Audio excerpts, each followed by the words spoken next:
සැත්කම් සඳහා ස්ථාවර අවමගාස්තු දැන් නවලෝකෙන් අමතන්න 0.71 The travails brought on by the COVID-19 virus have come in various forms, with the latest being the more transmissible and dangerous Delta variant. According to the World Health Organization, the Delta variant has been identified in 132 countries. The World Health Organization in Sri Lanka tweeted today that the COVID-19 cases are rising globally, including Sri Lanka, and that it is driven by the highly transmissible Delta variant, increased social mixing mobility, inconsistent public health and safety guidelines, and inequitable vaccination. And in Sri Lanka, the daily COVID-19 cases have been rising so much so that yesterday, 2,177 new infections were confirmed from across the country. The Western province once more had the most number of fresh infections with 949. The Gampha district, a part of the Western province, reported 441 cases, the highest from any district. 27 imported cases was also among yesterday's caseload.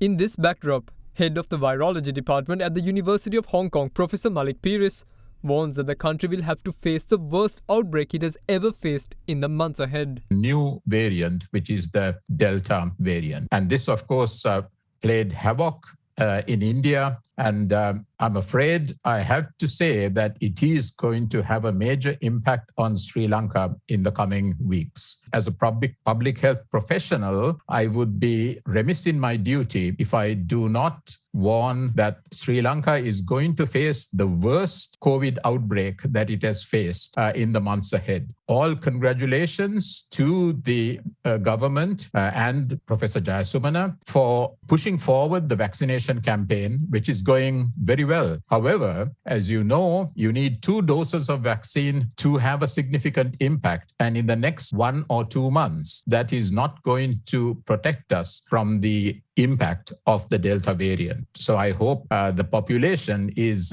well advised of that. Professor Peiris also explained how new variants emerge.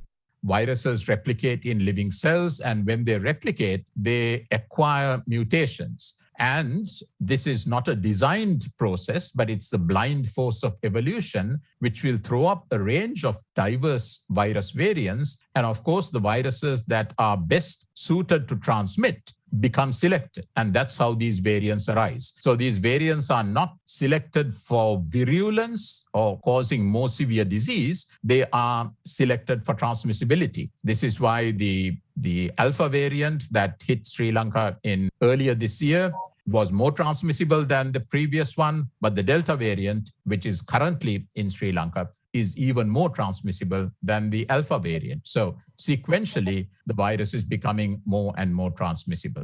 In the meantime, the country's overall number of COVID-19 recoveries is also on the rise.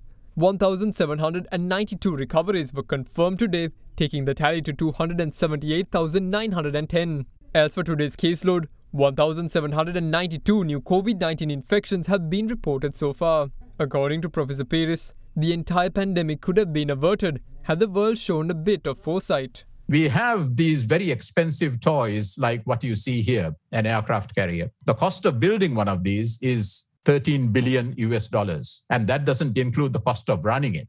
And of course, countries, say, for example, the United States has many of these aircraft carriers, but it did not protect the United States from the ravages of this pandemic. So I think the issue is we are very well ready to put down huge amounts of money for things like defense. But as nations, we have not been willing to invest in global health security, which is equally or probably even more needed.